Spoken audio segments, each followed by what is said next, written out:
Ce mois-ci a été complètement fou. Des robots intelligence artificielle qui pètent un câble en pleine démo, des robots infirmiers propulsés par Nvidia qui soignent de vrais patients, et des humanoïdes qui se battent en direct comme si on était dans un futur de arts martiaux mixtes. On a tout vu ce mois-ci. Google a frappé fort avec Gemini Ultra, Imagen 4, version originale, 3, et a réussi une fois de plus à bouleverser toute la scène de l'intelligence artificielle.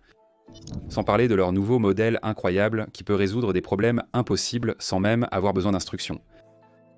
Pendant ce temps, Unitree a donné un véritable cerveau à son robot, et il agit déjà de façon étrangement humaine. Open Intelligence Artificielle a lancé un agent Codex entièrement amélioré, Anthropic a déployé Claude Four, et Manus Intelligence Artificielle a discrètement passé un cap en coulisses. Et puis il y a ça, une intelligence artificielle entièrement auto-entraînée qui n'a plus besoin de nous. Elle apprend seule, évolue par elle-même, et franchement, ça change tout. Alors, que ce soit des robots qui deviennent incontrôlables, Google qui réécrit les règles de l'intelligence artificielle ou de nouveaux agents qui repoussent les limites de l'autonomie, le mois dernier a été tout simplement fou, alors parlons-en. Les robots deviennent réels et vraiment dangereux. Lors d'une démonstration, l'un des robots a dysfonctionné et a commencé à attaquer les ingénieurs, tel un Terminator en pleine audition. Et même si cette vidéo a enflammé les réseaux sociaux, ce n'est que le début. En Chine, une entreprise automobile utilise des humanoïdes grandeur nature, blondes avec queue de cheval et lunettes de soleil dans ses showrooms pour vendre des véhicules. En Allemagne, une entreprise de robotique lance un travailleur humanoïde qui fonctionne 8 heures d'affilée et coûte moins cher qu'une Tesla. De l'autre côté de l'océan, en Californie, Berkeley vient de lancer un humanoïde à faire soi-même pour 5 000 $ que vous pouvez imprimer chez vous, et des gens sont déjà en train de l'améliorer pour qu'il marche mieux et vive plus longtemps. Pendant ce temps, Hyundai passe en mode science-fiction, en faisant venir les robots Atlas de Boston Dynamics sur la chaîne de production pour fabriquer 300 000 voitures électriques par an. Et pourtant. Alors, parlons-en. Très bien, maintenant, le clip viral où le robot fait peur est déjà devenu un mème, mais la vidéo elle-même est presque trop évidente pour qu'on l'ignore. La source, c'est la chaîne de télévision biélorusse Nexta, qui a republié des images de vidéosurveillance d'une usine tournée quelque part en Chine. Le robot en question, un humanoïde à moitié terminé suspendu à une grue de chantier comme une marionnette, était censé passer un test de routine de l'amplitude de ses mouvements. 2 ingénieurs se tenaient en dessous, vérifiant les identifiants des servomoteurs sur leur tablette. Soudain, chaque articulation a brusquement réagi. Le robot a mouliné des bras, donné des coups de pied, tiré la ligne de suspension sur le côté et fait glisser son support soudé sur le béton poli. Un ordinateur de bureau s'est écrasé au sol, un seau de fixation s'est renversé et les 2 ingénieurs se sont précipités hors de portée tandis que le crochet de la grue grinçait au-dessus d'eux. La crise entière a duré peut-être 20 secondes, mais elle a attiré plus de 100 000 vues en 4 heures et a généré 69 blagues dans les fils de commentaires à propos de Skynet. Un spectateur a écrit « Sarah Connor avait vraiment raison ». Un autre a posté un Graphics Interchange format de l'enregistrement des données, 209 de Robocop tombant dans les escaliers, et un interne en chirurgie a avoué que la scène lui rappelait qu'une console DaVinci n'est finalement qu'un ensemble de moteurs et de micrologiciels. Cette séquence rappelle une série de prototypes spectaculaires présentés par la Chine durant tout l'hiver. Le D9 de Pudu. Robotix peut marcher à 7,2 km/h, monter des escaliers et encaisser un coup de hanche sans tomber. La démonstration de février du protoclone Android musculo-squelettique de Clone Robotics a montré des tendons synthétiques en action et promis qu'ils pourraient un jour cuisiner, faire le ménage et tenir une conversation. Les commentateurs ont adoré la technologie, mais ont trouvé l'ambiance dystopique. L'incident a renforcé leur opinion. Cela a montré comment le couple peut devenir incontrôlable sans un strict respect des limites de sécurité. Pendant ce temps, à 500 km à l'ouest de Shanghai, Chery Automotive adopte l'attitude opposée. Le charme. L'entreprise, gérée depuis la municipalité de Wuhu et fabriquant des voitures depuis le milieu des années 90, a décidé que son prochain employé de showroom sera Morniné, un androïde blond, grandeur nature, portant des lunettes de soleil enveloppantes et une queue de cheval. Chery s'est associé à l'entreprise de robotique intelligence artificielle MOGA en juin 2024 et a dévoilé Mornin au salon de l'auto de Shanghai l'an dernier.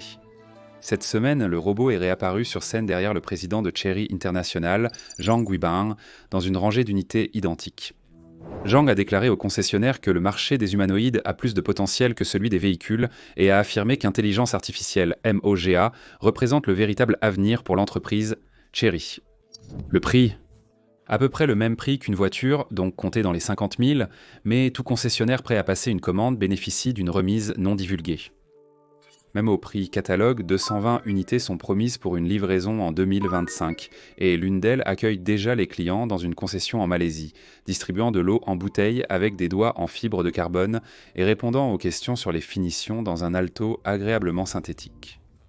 Les lunettes de soleil ne sont pas une blague de mode.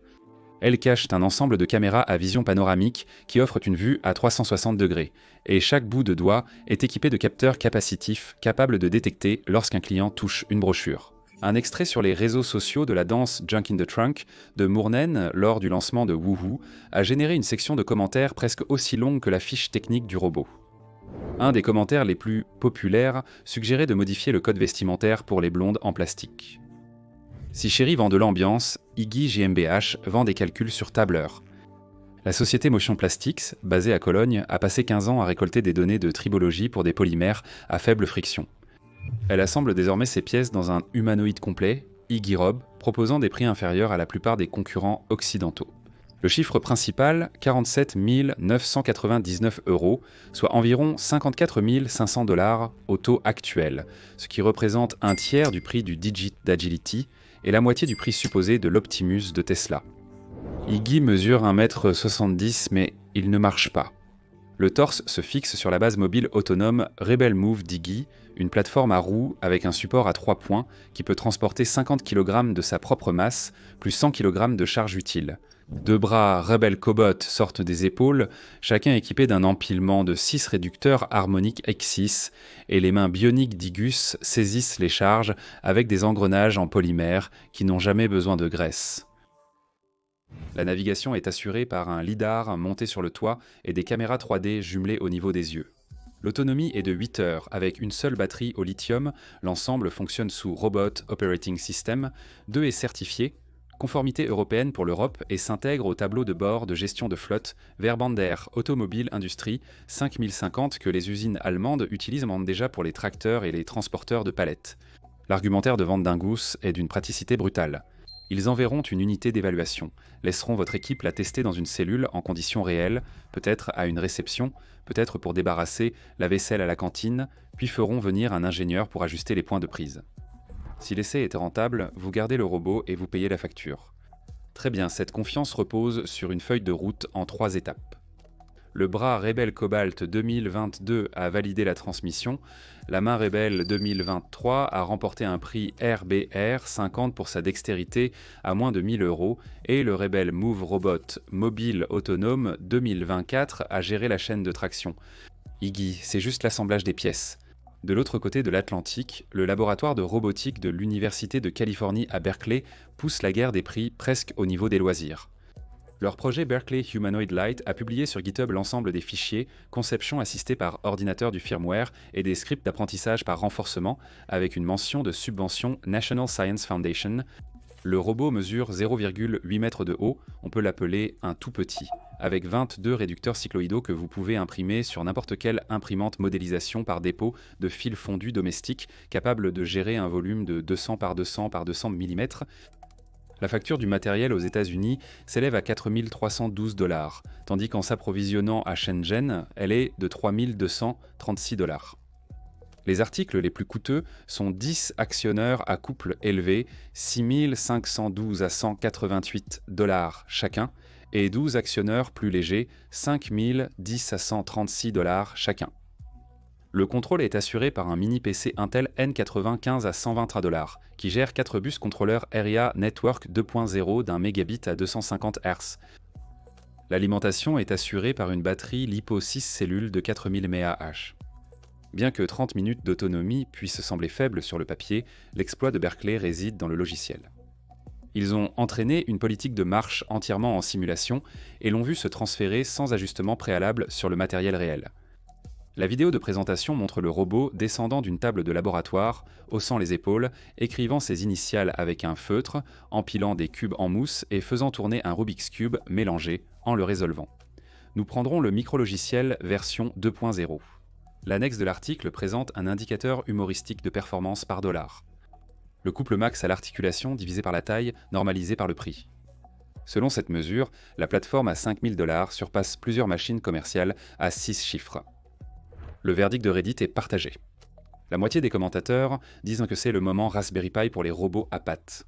Les autres disent que la démo ressemble à des jouets de 2013 et avertissent que l'impression en 3D de dents d'engrenage en PLA est un cauchemar en termes de fiabilité. Dans tous les cas, l'onglet Issu du dépôt au repos héberge déjà des pull requests pour des batteries tubulaires plus longues et des rapports d'engrenage alternatifs, ce qui était exactement le but. Baraclim veut que des centaines de bricoleurs de garage fassent avancer la conception sans attendre les feuilles de route des entreprises. Si Berkeley pousse par le bas et Igu par le milieu, Hyundai frappe au plafond. Le constructeur automobile coréen a finalisé l'achat de Boston Dynamics en 2021.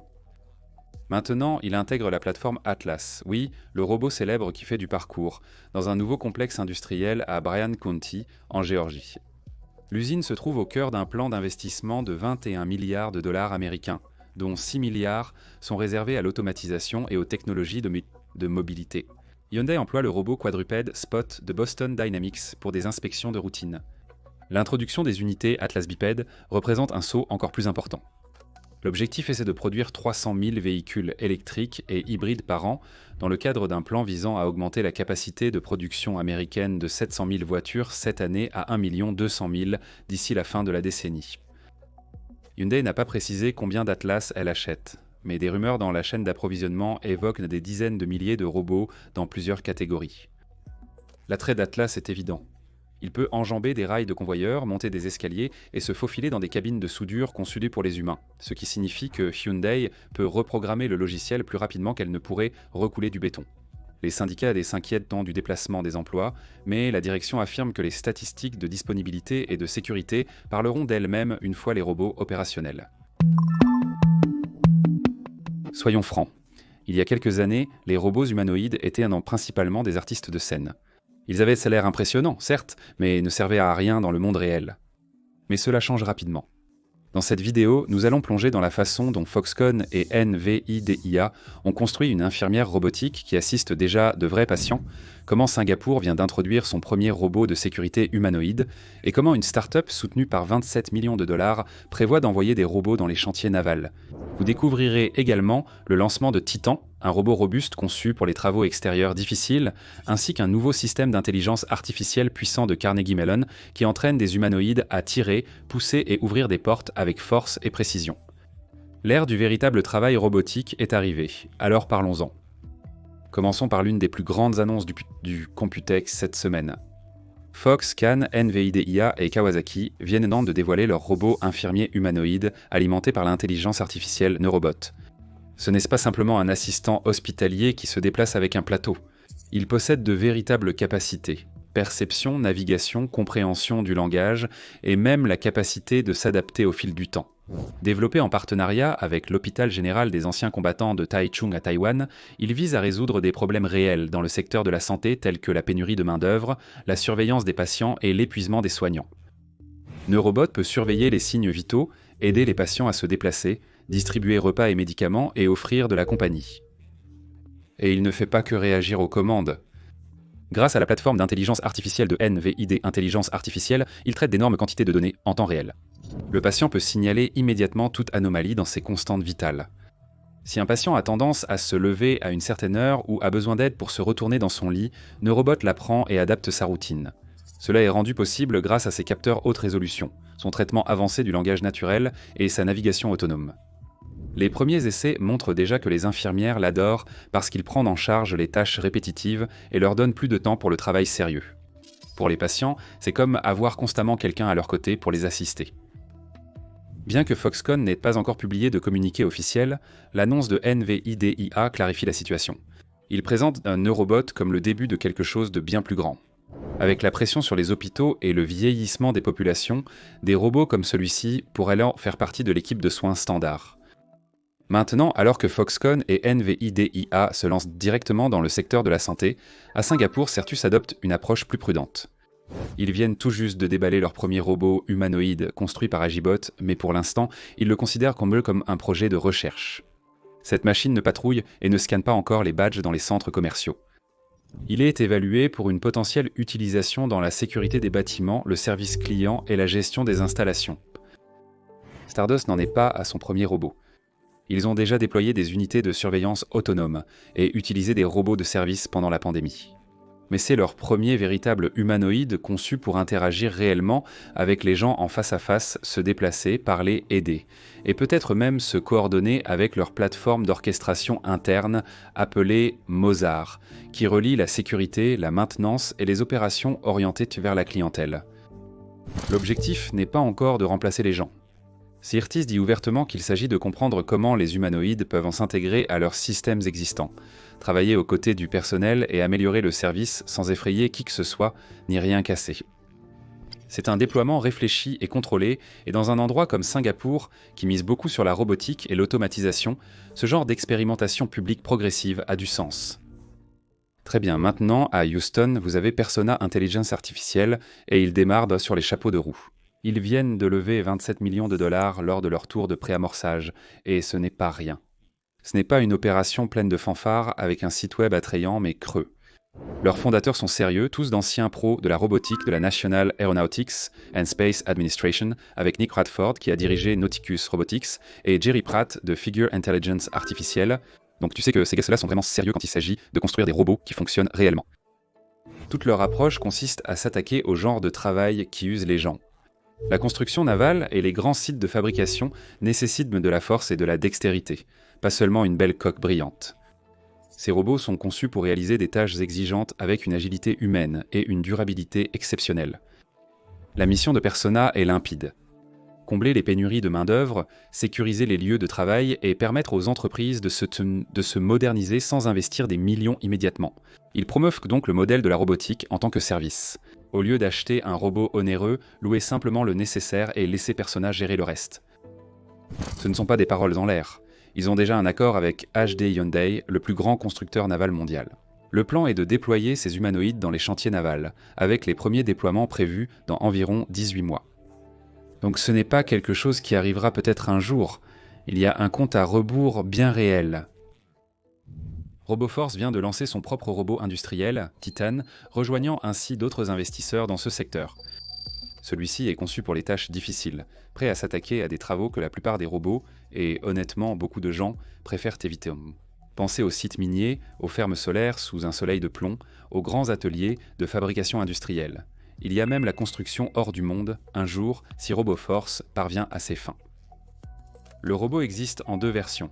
L'une avec des rouches pour les surfaces lisses et l'autre avec des chenilles pour les terrains accidentés ou irréguliers. Le design modulaire permet de changer de base et d'accessoires selon les besoins du travail.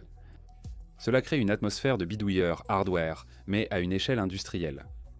Et sous le capot, Titan fait tourner une intelligence artificielle qui n'est pas juste une réflexion après coup, elle est intégrée directement dans chaque élément du matériel. Cette co-optimisation poussée signifie que Titan apprend, s'adapte et peut gérer des environnements où les conditions changent d'heure en heure. En termes de chiffres, Titan peut saisir et déplacer des objets avec une précision d'1 millimètre. Cette précision est typique des robots sophistiqués de laboratoire, mais celui-ci l'accomplit en extérieur. Il peut soulever jusqu'à 40 kg, une vraie puissance de levage, avec un bras d'une portée de 1100 mm suffisante pour manipuler des matériaux volumineux et irréguliers. De plus, il peut fonctionner pendant 8 heures complètes avec une seule charge, égalant ou surpassant les performances des travailleurs humains. Mais l'aspect le plus intelligent de l'approche de RoboForce est probablement leur concentration sur ce qu'ils appellent les 5 actions primitives: saisir, placer, presser, tourner et connecter. Au lieu de compliquer les choses avec une multitude de programmes personnalisés, ils perfectionnent ces 5 mouvements de base. La plupart des tâches industrielles, qu'il s'agisse d'installer des panneaux solaires, de câbler un assemblage ou de transporter du matériel, se résument à ces actions de base. Maîtrisez celles-ci et vous avez un robot capable de travailler dans presque n'importe quel secteur avec un minimum de requalification. RoboForce tient ses promesses. Avec ce dernier financement de 5 millions de dollars, portant leur total à 15 millions, ils accélèrent leur développement dans la Silicon Valley, agrandissent leur équipe et installent un nouveau siège avec des installations avancées pour le développement et les tests. L'entreprise collabore déjà avec de vrais clients, menant des programmes pilotes de la fabrication à la technologie spatiale, avec davantage de projets prévus pour 2025. Selon Léo Ma, fondateur de RoboForce, Titan n'est que le début. Il y a plus de robots, plus de domaines, et des ambitions encore plus grandes à l'horizon. L'idée principale est de libérer les humains de ces tâches répétitives et risquées, afin de permettre aux gens de se consacrer à un travail qui nécessite réellement un cerveau pensant. Titan et les robots s'occupent maintenant des tâches lourdes, des choses dangereuses et du travail qui ne s'arrête jamais. Des chercheurs de l'université Carnegie Mellon travaillant sur un projet appelé Faucon. C'est un cadre de contrôle conçu pour résoudre l'un des problèmes les plus difficiles en robotique, la manipulation locomotrice avec force. C'est une façon élégante de dire marcher et utiliser ses bras en même temps tout en appliquant une force forte et précise. Pensez à des tâches comme tirer un chariot, ouvrir une porte lourde ou soulever une charge.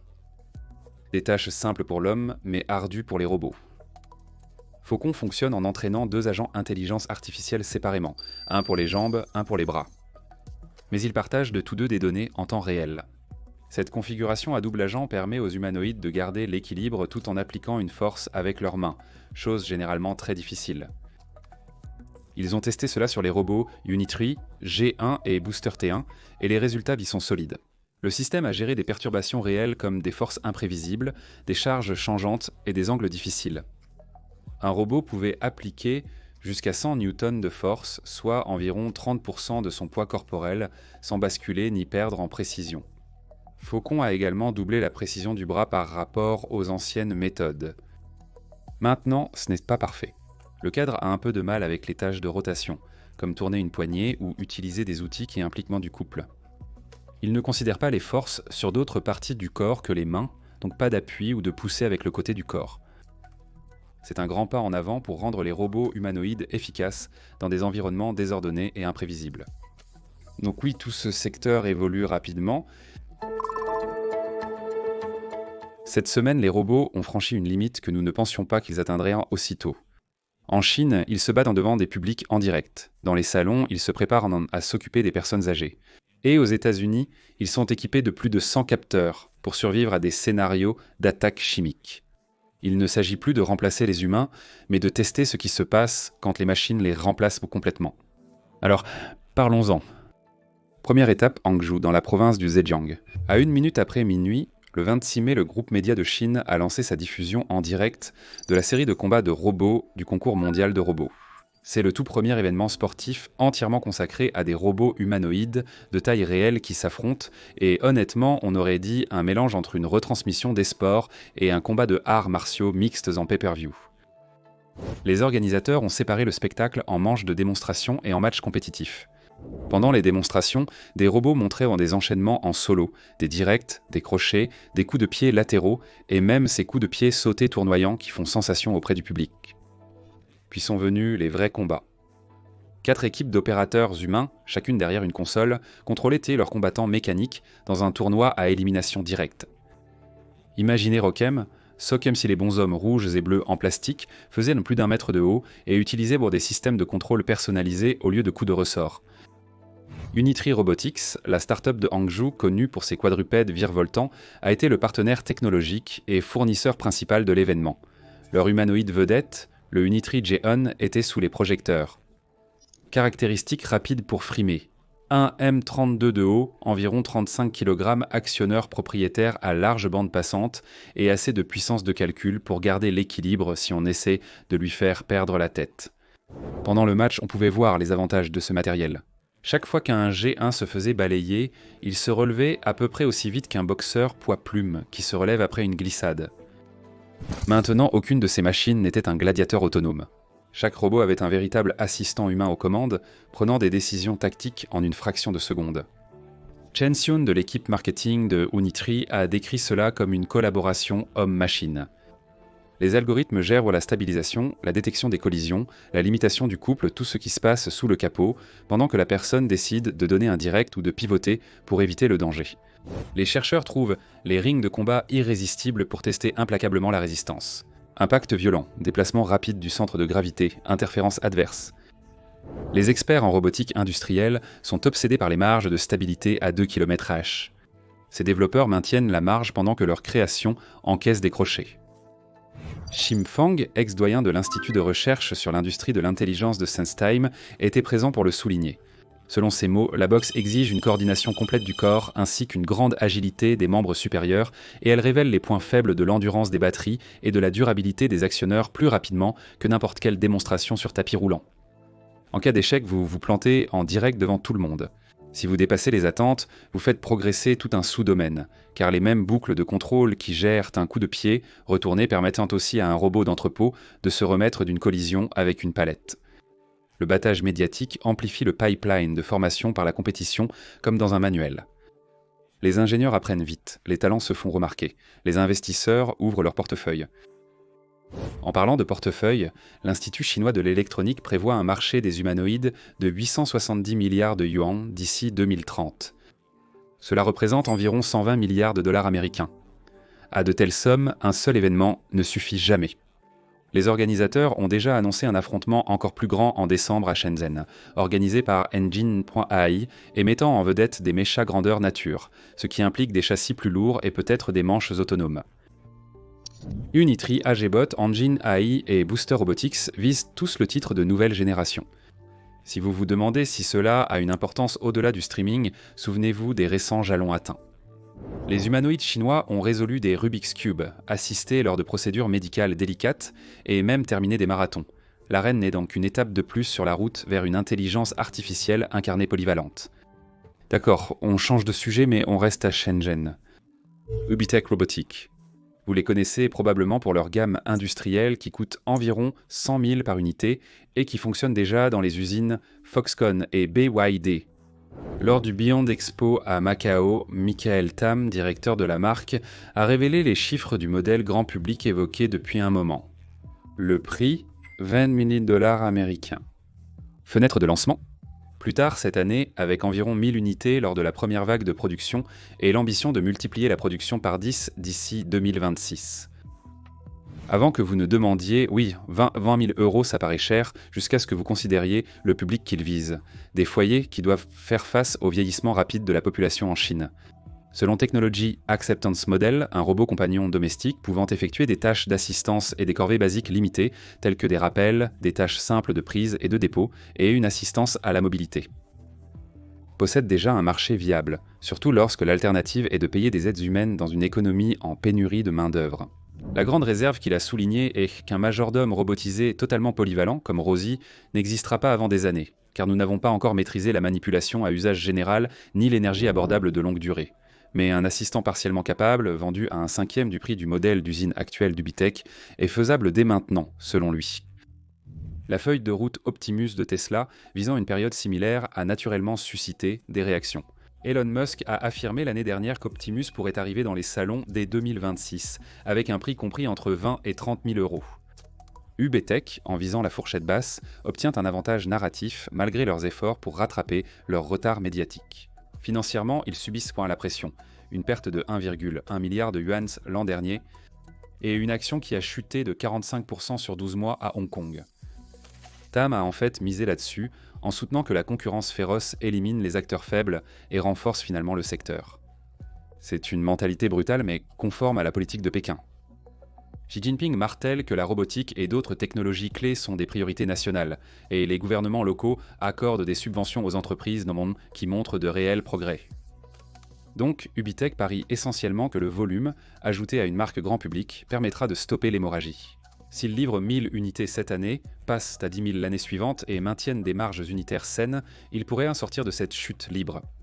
Plus important encore, un humanoïde domestique à 20 ans mis sous le seuil psychologique incite les premiers acheteurs à se dire « Ma voiture m'a coûté plus cher, peut-être que je peux justifier un robot infirmier pour maman ».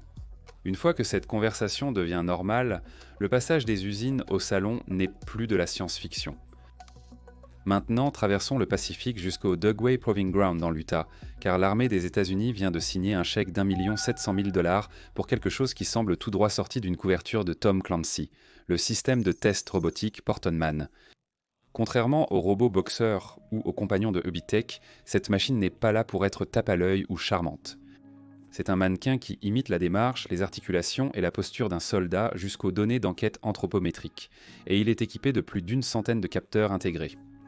Sa seule tâche est de porter des combinaisons de protection chimique et biologique, pendant que des techniciens injectent des agents dangereux dans une chambre en acier inoxydable, puis recueillant des cartes de fuite en haute résolution. Le laboratoire britannique de sciences et technologies de la défense a initialement développé ce concept, le nommant d'après Porton Down, leur célèbre site de recherche nucléaire, radiologique, biologique et chimique. Jusqu'à présent, le Royaume-Uni était le seul à disposer d'une plateforme complète de tests d'ensemble de ce type. Le bureau exécutif du programme conjoint des États-Unis pour la défense chimique, biologique, radiologique et nucléaire, insatisfait de dépendre de créneaux horaires à l'étranger, a commandé une unité nationale avec option d'en acheter une deuxième. La livraison est fréquemment prévue dans 18 à 24 mois, et le West Desert Test Center modernise déjà sa chambre multi-agents chimiques, un grand cercueil en acier inoxydable avec des conduites pour des simulants de sarin pour accueillir le nouvel arrivant. La valeur de Porton Man réside dans son évaluation globale. Historiquement, les armées possédaient les masques respiratoires, les gants et les combinaisons séparément. Mais les menaces ne tiennent pas compte des certifications modulaires. Elles cherchent la couture la plus faible de l'ensemble. Porton Man permet aux analystes d'évaluer des équipements complets. Cagoule de masque, survêtements, bottes, gants. Pendant que le robot enchaîne la marche, la course, la position à genoux, voire même la position allongée, si une valve glisse pendant un sprint ou si un espace se forme au niveau de la manche en levant un fusil, ces centaines de capteurs le signaleront en temps réel. Et comme la plateforme peut répéter les mouvements avec précision, les comparaisons côte à côte entre l'ancien équipement et les combinaisons de nouvelle génération bénéficient d'une puissance statistique rigoureuse. L'armée a mis en avant le projet pendant la Semaine nationale de la robotique dans le cadre d'un récit plus large sur la collaboration homme-machine. L'ajout de ce mannequin aux véhicules terrestres autonomes et aux aides à la visée par intelligence artificielle souligne que la robotique ne concerne pas uniquement la performance en première ligne. Il s'agit de préserver la vie des soldats dans des environnements trop dangereux ou coûteux pour être testés avec des humains. 1 700 000 peut sembler peu face à un programme d'avions de chasse, mais pour du matériel de recherche, c'est une somme importante. Particulièrement quand il reste du budget pour une seconde unité après que la première a fait ses preuves. Ces derniers jours seulement, le monde de la robotique a explosé avec des nouvelles qui semblent totalement irréelles. Pourtant, tout cela, et c'est bien réel. Le robot humanoïde G1 de Unitree a reçu une mise à niveau majeure avec le système Amo, lui permettant de nettoyer votre maison, ramasser les jouets, ouvrir le réfrigérateur et remplir le lave-vaisselle comme s'il vivait avec vous depuis longtemps. Leur chien robot B2 a maintenant été repensé pour la lutte contre les incendies. Avec un canon à eau capable de projeter de la mousse à près de 200 pieds, Lenovo est entré dans la course avec son premier humanoïde, Légion Numéro. Un qui a exécuté du tai chi en direct sur scène et a répondu à des questions professionnelles en temps réel. Et Pékin vient d'annoncer qu'elle accueillera les Jeux mondiaux de sport de robots humanoïdes en août prochain, dans de véritables sites olympiques, avec des robots qui s'affronteront en athlétisme, en gymnastique et même au football. Parlons-en, pratiquement tout le monde en robotique connaît maintenant le Unitree G1. Mais ce qui a vraiment changé la donne, ce n'était pas le matériel, c'était les munitions. Et il ne s'agit pas simplement d'un terme marketing. AMO, ou optimisation adaptative du mouvement, est probablement le système de contrôle en temps réel du corps entier le plus avancé que nous ayons vu sur un humanoïde grand public. C'est ce qui a transformé G1 d'une machine impressionnante en un robot qui comprend vraiment comment bouger comme un être vivant. La plupart des robots ont du mal avec les mouvements complexes parce que les corps humanoïdes sont difficiles à contrôler. Avec 29 degrés de liberté, une physique non linéaire et des dynamiques de contact, trouver l'équilibre entre flexibilité et stabilité est un défi majeur. Les anciennes méthodes reposaient sur des systèmes de contrôle rigides ou des données de capture de mouvements qui ne se traduisaient pas vraiment bien dans des environnements dynamiques. Ils entraînent pour les robots à copier la façon dont les gens bougent, mais pas la façon dont les gens s'ajustent en temps réel. C'est là qu'assistance à maîtrise d'ouvrage change tout. Assistance à maîtrise d'ouvrage est conçu différemment. Il allie apprentissage par renforcement et optimisation de trajectoire, permettant au robot d'apprendre à se déplacer et de s'adapter instantanément. D'abord, le système effectue des millions de tests de mouvement en simulation grâce à l'apprentissage sim-toréal, ce qui permet au robot d'échouer encore et encore sans rien casser. Il apprend à ramasser des objets au sol, à atteindre des étagères en hauteur, à tordre son torse, à s'accroupir ou même à s'étirer sur le côté sans perdre l'équilibre. Ces leçons sont ensuite traduites en comportements réels qui fonctionnent non seulement en théorie, mais aussi dans votre cuisine. Donc, lorsque vous voyez G1 se pencher pour ramasser un jouet ou ajuster soigneusement son équilibre pour faire glisser une bouteille sur une étagère en hauteur, c'est assistance à maîtrise d'ouvrage en action. Il contrôle tout le corps du robot, les jambes, le torse, la taille, tout selon un plan interne, pas seulement des mouvements articulaires isolés. Et il fait cela en temps réel, en réagissant aux changements de son environnement et en s'adaptant à des entrées imprévisibles. Vous pouvez même le passer en mode téléopération avec un casque réalité virtuelle et il suivra vos mouvements comme une ombre. Mais ce qui est fou, c'est qu'une fois que vous lâchez, il ne se fiche pas. Il continue. Il comprend l'objectif et continue d'exécuter, en passant en douceur de l'assistance humaine à l'action autonome. Amo utilise un pipeline de synthèse de mouvements hybrides sous le capot. Cela signifie qu'il mélange des mouvements de bras humains issus de données de capture de mouvements avec des commandes de torse échantillonnées pour générer de nouveaux types d'actions du corps entier qui n'étaient même pas présents dans les ensembles de données d'origine. Le robot ne se contente pas d'imiter, il généralise. Qu'il s'agisse du lacet, du tangage, du roulis ou du contrôle de la hauteur, Amo donne au G beaucoup plus de flexibilité que les systèmes précédents. Par exemple, il ne s'appuie pas uniquement sur les moteurs de la taille pour incliner le haut du corps. À la place, il déplace ses jambes, plie les genoux et utilise toute la posture du corps pour atteindre des angles que les anciens robots ne pouvaient même pas tenter. Il y a aussi énormément de travail en coulisses, il enquête pour s'assurer que ce contrôle fonctionne hors distribution. Ce qui signifie en gros que G un peu géré des commandes et des situations qu'il n'a jamais vues pendant l'entraînement. Vous pouvez lui demander de s'étirer, de s'accroupir ou de tourner plus que ce pour quoi il a été entraîné, et il y arrive quand même. Un test l'a vu ramasser des paniers des deux côtés au sol, puis avancer et les placer sur une étagère à hauteur des yeux. Cette coordination du corps, de l'accroupissement à la torsion, l'extension et la dépose, était autrefois de la science-fiction. Amo en fait désormais une routine.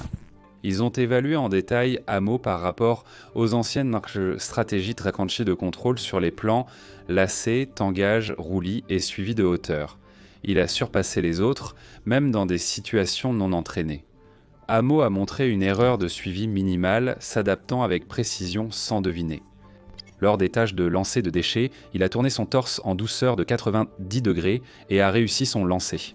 Dans une autre configuration, il a ramassé un sac en papier en alignant son torse, en manœuvrant sa main à travers la anse, puis en le soulevant et en le posant sans perdre la prise ni la posture. Et tout le système fonctionnait aussi bien en téléopération qu'en autonomie complète, selon la tâche. Ce qui est encore plus impressionnant, c'est la façon dont Amo développe ce comportement pendant l'entraînement. Ils utilisent un cadre d'apprentissage en 2 étapes. Une politique enseignante a accès à toutes les données idéales, puis une politique étudiante apprend à partir de cela dans un environnement plus restreint. En gros, cela imite ce que le robot vivrait dans le monde réel. Cette approche permet au système de fonctionner de manière fiable sans conditions parfaites. Donc oui, ce n'est pas un robot marcheur ordinaire. Le G avec assistance à maîtrise d'ouvrage ne fait pas que réagir, il planifie, s'ajuste et exécute des tâches complexes que la plupart des robots échouent encore à accomplir.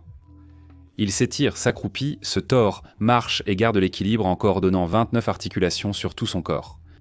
Et avec assistance à maîtrise d'ouvrage aux commandes, on n'observe pas cette raideur mécanique étrange qu'on voit habituellement. On obtient un mouvement qui paraît fluide, intentionnel et franchement assez humain.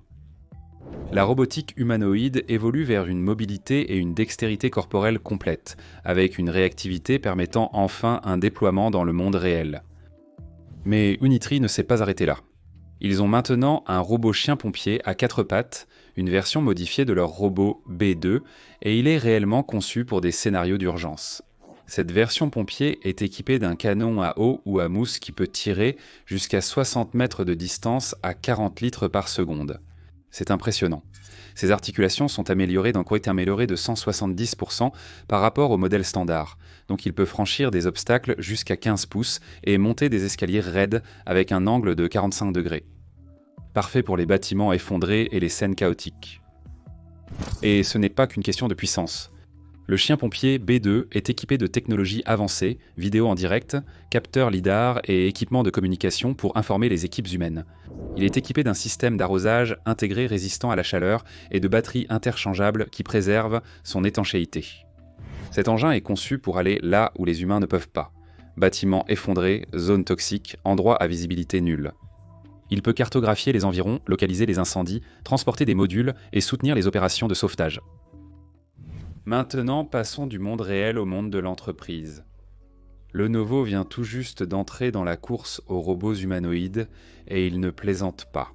Lors de leur événement Tech World 2025 à Shanghai, ils ont dévoilé le Xiang numéro 1, le qualifiant d'employé en silicium. Ce n'était pas qu'un communiqué de presse, ils l'ont mis sur scène et lui ont fait exécuter une routine de tai chi. Oui, pas seulement marcher ou rester debout. De véritables arts martiaux, lents et équilibrés en direct pendant la séance de questions-réponses, le robot récupérait des données des systèmes Lenovo en temps réel et répondait aux questions comme un représentant formé. Sous le capot, ce robot fonctionne avec 3 cadres intelligents principaux. Il peut comprendre et communiquer naturellement entre les appareils, accéder à la fois aux connaissances publiques et privées à travers les écosystèmes et effectuer des tâches avancées de manière autonome. Tout est superposé à une conception sécurisée et tout fonctionne sur l'architecture hybride de Lenovo. Appareil, edge, cloud et réseau. Cela signifie que la collecte de données, le traitement et l'entraînement des modèles d'intelligence artificielle se font de manière transparente sur toutes les plateformes. Mais Lenovo ne fait pas que de la démonstration. Il prévoit d'intégrer des cas d'utilisation concrets. Vous verrez bientôt ce robot dans les environnements de soins aux personnes âgées et de santé. Et en août, il l'emmène pour participer aux Jeux sportifs de robots humanoïdes de Pékin, qui, oui, existent vraiment maintenant. L'événement se déroulera dans les 2 plus grands sites olympiques de Pékin, le nid d'oiseau et le ruban de glace, du 15 au 17 août. Ce n'est pas non plus un gadget. Il y aura 11 véritables sports humains recréés par des robots humanoïdes. Athlétisme, football, gymnastique et bien d'autres. Des experts en robotique et des professionnels du sport se sont associés pour créer des épreuves qui imitent le mouvement humain le plus fidèlement possible. Et l'objectif est clair, affiner la structure mécanique et repousser les algorithmes de mouvement grâce à des performances réelles sous pression. C'est le 2e grand événement sportif de robots en Chine cette année. Le premier était un semi-marathon humanoïde en avril. 20 robots se sont alignés pour courir pendant plus de 2 heures d'affilée, Hyangkong Ultra terminant premier après près de 2h40. Ce n'était pas seulement une question d'endurance, mais aussi un jalon important pour la stabilité, la sécurité et la préparation à des environnements complexes du monde réel. L'événement entier est devenu un banc d'essai pour les robots de diverses entreprises, confirmant leur aptitude à opérer hors laboratoire. Alors que tout cela se passe dans des arènes publiques, revenons un instant dans le laboratoire de recherche. Un autre robot fait sensation. Celui-ci s'appelle Atom, développé par une équipe de P&D Botics en Chine. Ce qui distingue Atom, c'est sa façon de marcher. Il ne se contente pas de se déplacer, il marche comme un humain adaptant sa foulée, son équilibre et son rythme en temps réel sur un terrain irrégulier. Son système unique combinant l'apprentissage par renforcement et par imitation rend cela possible. Atom est en développement depuis la mi-2023 et ils ont amélioré presque toutes ses parties depuis. Les jambes et les pieds d'AEC renforcés, ainsi que les actionneurs modulaires, permettent au robot de s'adapter à divers environnements imprévisibles. Il fonctionne avec un système complet alimenté par une puce Intel i7 avec des contrôles en temps réel et une architecture de mouvement du corps entier. Il est équipé de 25 actionneurs, QDD à contrôle de force, avec des jambes délivrant jusqu'à 360 Nm de couple. Les bras ont 5 degrés de liberté, la taille en a 3 et le robot mesure 1,60 m de haut pour un poids de 60 kg. Ce qui est vraiment ingénieux, c'est la façon dont il apprend. Il a été entraîné avec Isaac Jim de NVIDIA en utilisant l'apprentissage par renforcement profond à grande échelle. Ensuite, ils ont utilisé la capture de mouvements pour intégrer des mouvements humains extrêmement précis, ont adapté les données au corps d'Adam et ont tout ajusté avec précision. Pour le moment, ils se concentrent sur la locomotion à l'aveugle plutôt que sur la vision. Mais même sans module de vision, il s'adapte déjà de façon dynamique à tout ce que vous lui lancez. Une transition complète de la simulation à la réalité, ce avec quoi beaucoup de robots ont encore du mal. Pendant ce temps, on voit l'ensemble de l'industrie de la robotique se rassembler pour de grandes expositions. La conférence mondiale sur la robotique se tiendra aussi à Pékin en août, précédant les Jeux sportifs de robots. L'événement de cette année comptera plus de 200 entreprises participantes et environ 100 lancements de nouveaux produits. Il sera co-organisé par de grands groupes internationaux comme la Fédération mondiale des organisations d'ingénierie et Union européenne robotics. Et oui, les robots humanoïdes sont au centre de l'attention cette fois-ci, non seulement comme une nouveauté, mais aussi comme des solutions évolutives pour tout, des missions de sauvetage aux soins de santé. Donc si vous regardez tout cela et que vous vous demandez où cela mène, la réponse est assez claire. Nous dépassons la phase de démonstration. Ce n'est plus seulement futuriste, ce n'est plus seulement expérimental, c'est utile.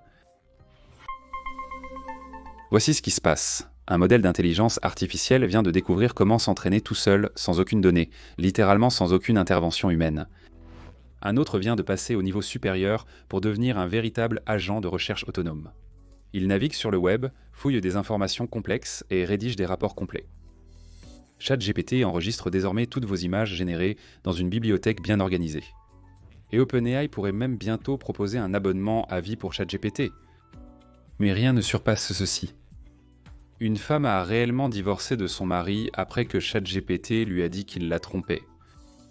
Elle lui a donné quelques détails, l'intelligence artificielle a fait le lien, suffisant pour qu'elle parte. Oui, c'est l'époque dans laquelle on vit. Discutons-en. Il vient de se produire un événement incroyable dans le domaine de la recherche en intelligence artificielle passé inaperçu pour beaucoup. Une équipe de l'université Tsinghua, travaillant avec le Beijing Academy of Artificial Intelligence et Penn State, a peut-être bien résolu l'un des plus grands obstacles dans l'entraînement des grands modèles de langage.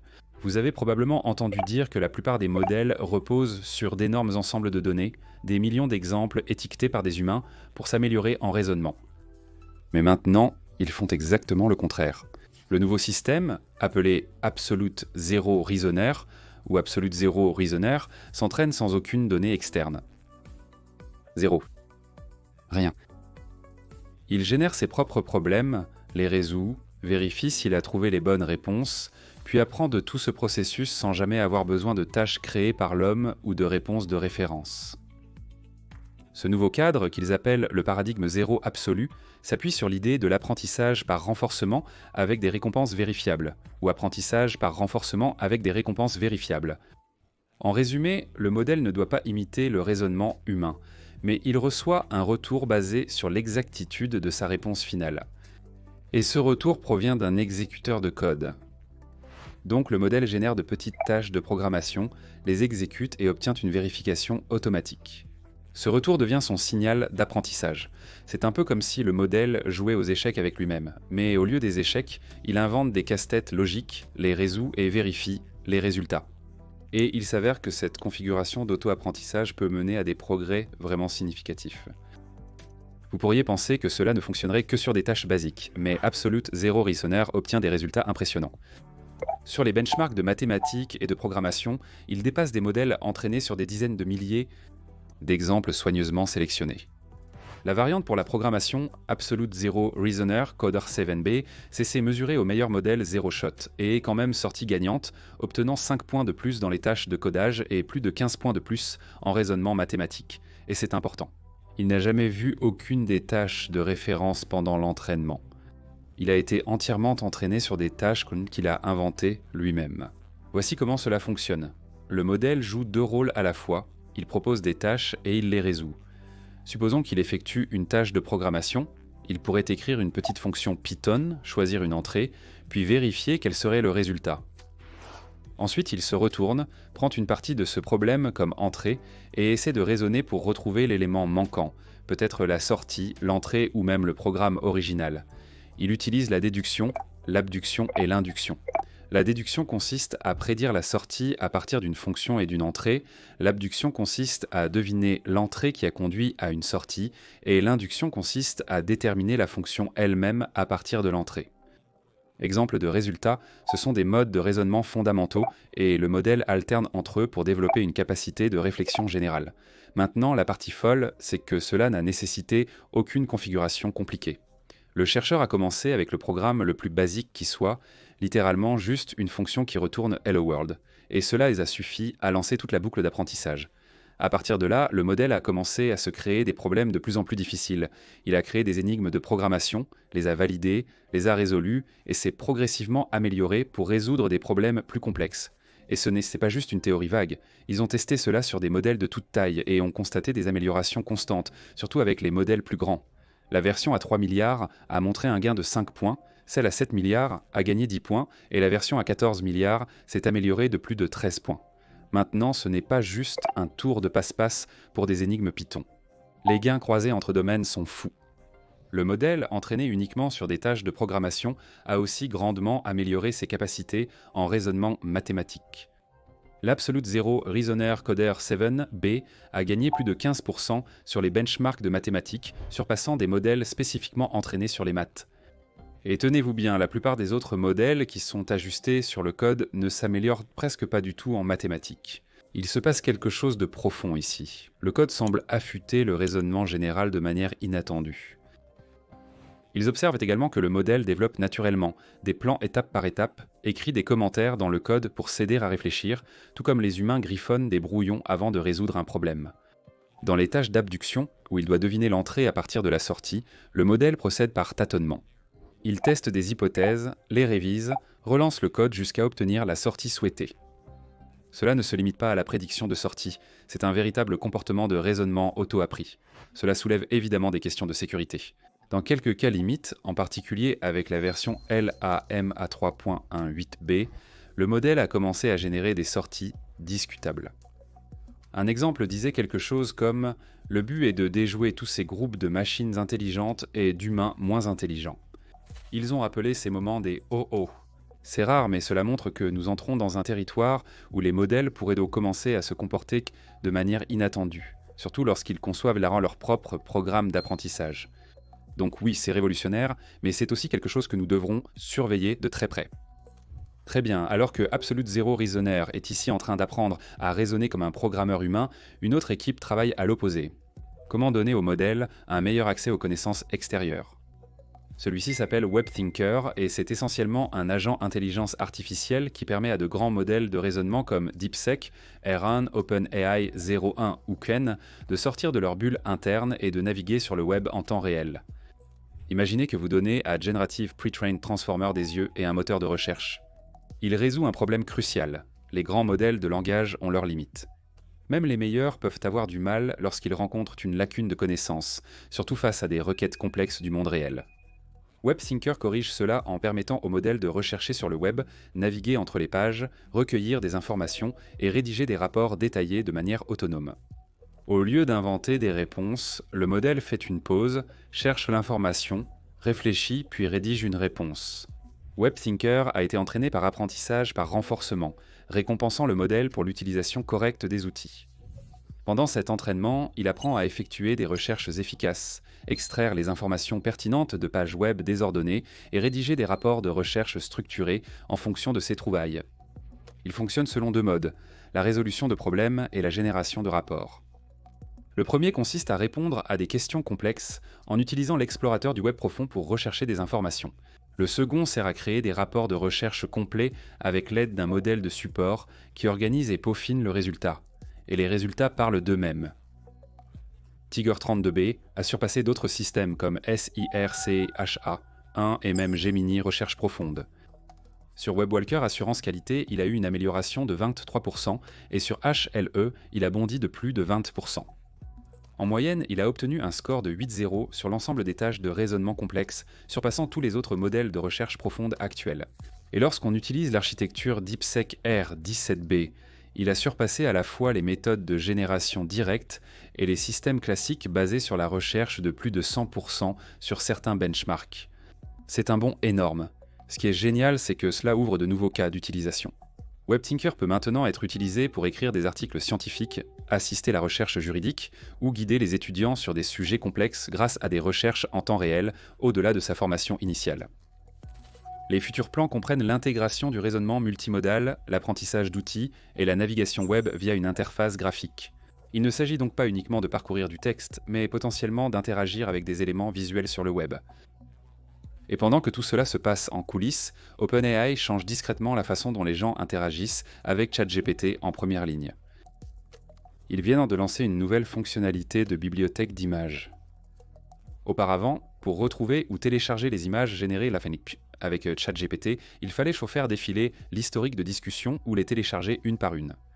Ce n'était pas idéal.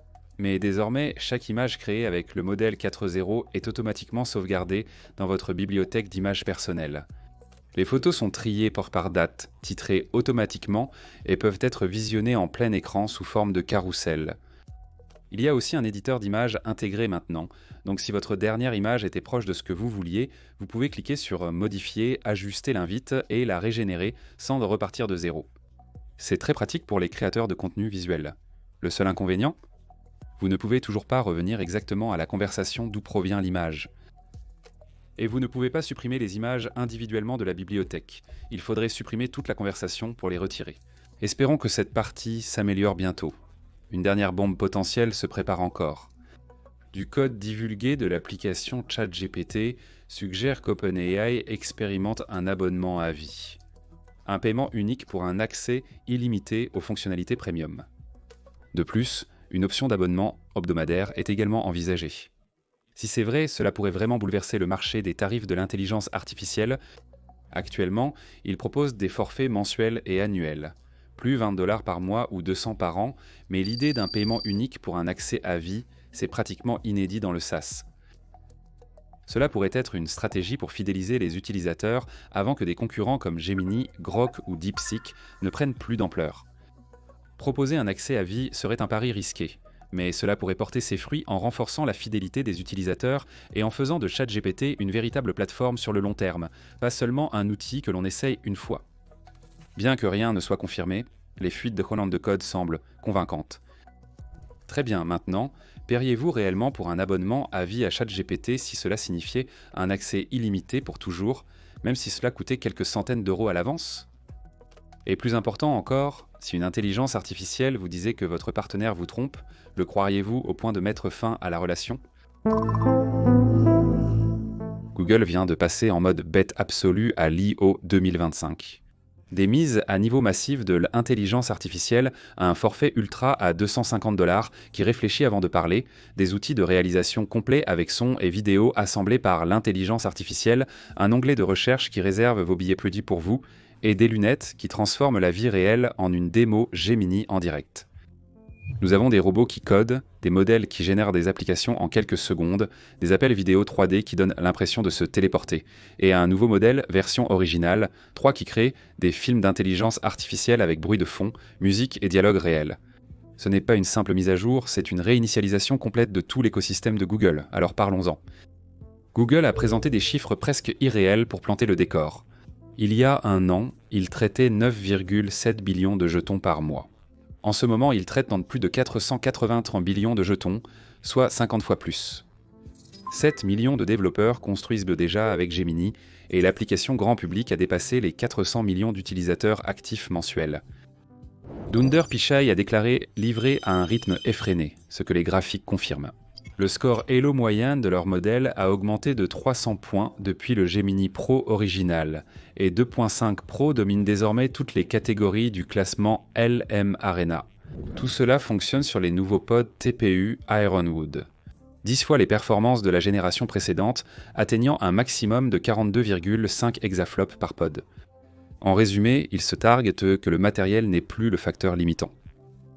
Côté consommateur, la grande nouveauté, c'est l'abonnement 249,99$ par mois uniquement aux États-Unis pour l'instant, même si vous êtes un nouvel abonné, Google vous offre les 3 premiers mois.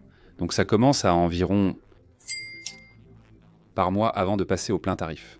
Ce badge Ultra débloque la génération vidéo version originale, 3 avec des effets sonores et des dialogues natifs, l'espace de travail Flow pour la réalisation de films, le nouveau mode de raisonnement DeepThink dans Gemini, 2.5 Pro des limites plus élevées dans Notebook LM, l'outil Whisk Image Remix, ainsi que YouTube Premium et 30 Teraoctets de stockage Google.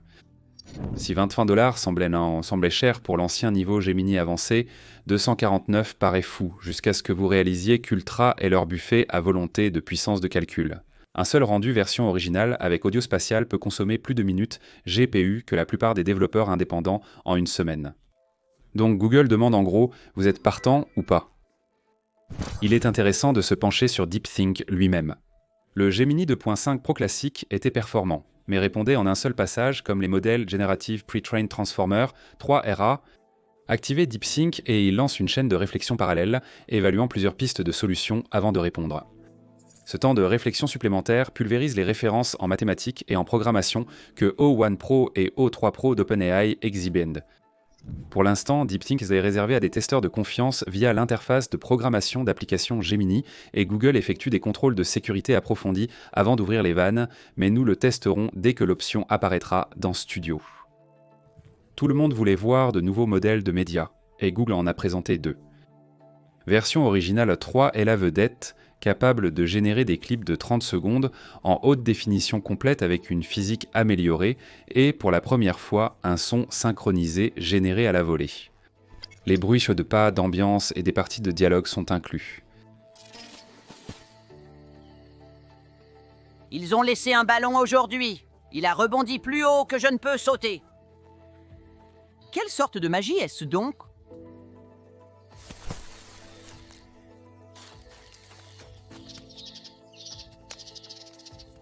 Un grand pas vers des vidéos intelligence artificielle de qualité cinéma. Ensuite, Imogen 4 se concentre sur les images fixes, mettant l'accent sur la précision et capturant des textures comme le tissu, les gouttes d'eau et la fourrure animale avec une clarté saisissante. Google a aussi annoncé qu'une nouvelle variante est en développement, pouvant être jusqu'à 10 fois plus rapide qu'Imogen 3. Ces deux modèles s'intègrent à Flow, la nouvelle interface de réalisation de films de Google, permettant aux utilisateurs d'enchaîner des scènes, prolonger des séquences et fusionner des images de référence. Le résultat n'est pas encore parfait, en particulier lorsqu'il faut combiner des éléments de différents modèles. Mais cela offre enfin à la création multimodale un espace de travail qui ressemble davantage à du montage qu'à du tâtonnement. Revenons à Google I.O., l'assistant en direct a également gagné en importance. Gemini Live déploie maintenant la caméra et le partage d'écran pour tous les utilisateurs iOS et Android cette semaine grâce à la pile à faible latence Project Astra. Vous pouvez discuter naturellement, retourner la caméra et le modèle suit presque instantanément. Google a démontré la capacité de récupérer des itinéraires Maps, ajouter des événements agenda et remplir des tâches Tasks sans interrompre l'appel. Si cela s'intègre au contexte personnel, si vous donnez l'autorisation, Gemini peut explorer vos conversations, Gmail, vos documents Drive, même vos anciens itinéraires, puis rédiger une réponse qui vous ressemble. Dans la démo, il a répondu à la question d'un ami sur un road trip, en reprenant son ton décontracté, en extrayant des liens de camping d'un tableur, en imitant ses expressions favorites, tout en assurant la confidentialité du processus. Nous verrons ce qu'en diront les organismes de protection de la vie privée. La recherche s'est doublement améliorée. Les aperçus intelligence artificielle servent déjà 1,5 milliard d'utilisateurs, mais Google vient d'activer un onglet dédié au mode intelligence artificielle pour tout le monde aux États-Unis à partir d'aujourd'hui. Les requêtes temps standard affichent les liens habituels. Mais en passant à l'onglet suivant, vous obtenez une réponse conversationnelle avec des sources, des questions de suivi et bientôt des visualisations de données en direct pour le sport et la finance. Lors de la démonstration, taper une question complexe sur les statistiques NBA a généré son propre graphique instantanément, sans avoir besoin de plugins tiers. Les fonctionnalités d'action web de Projet Mariner sont aussi incluses dans cet onglet. Demandez des billets de baseball et le mode intelligence artificielle peut naviguer sur le site de l'équipe, choisir des places et vous fournir un bouton de paiement déjà rempli, le tout pendant que vous regardez depuis le panneau latéral. Google jure que l'agent reste sous votre contrôle, mais le rêve est évident. Ignorez les liens bleus, laissez Gemini acheter la chose. En parlant de Mariner, les développeurs ont obtenu un accès kit de développement logiciel à ses capacités d'utilisation de l'ordinateur et les premiers testeurs comme UiPath lui apprennent des tâches répétitives de back-office. L'astuce est d'enseigner et de répéter. Montrez à l'agent un flux de travail complet et il généralisera le plan pour des tâches similaires par la suite. Les utilisateurs réguliers d'Ultra verront cet atout dans l'app Gemini en mode agent. Imaginez une recherche d'appartement, fournissez-lui la liste de souhaits. 3 chambres à Austin, lave-linge et sèche-linge, $1,200 chacun. Et il contacte Zillow, ajuste les filtres, planifie une visite et fait un compte-rendu, tout ça pendant que vous vous détendez.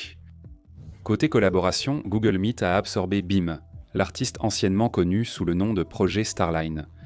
Le matériel reste impressionnant avec 6 caméras et un écran à champ lumineux pour la téléprésence 3D, mais il y a maintenant un suivi de tête piloté par l'intelligence artificielle quasi parfait au millimètre près et une vidéo à 60 images par seconde.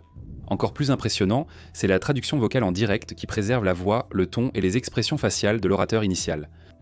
La traduction anglais-espagnol sera d'abord disponible en version bêta pour les abonnés Intelligence Artificielle Pro et Ultra, et les clients Enterprise Workspace pourront demander un accès anticipé au test plus tard cette année.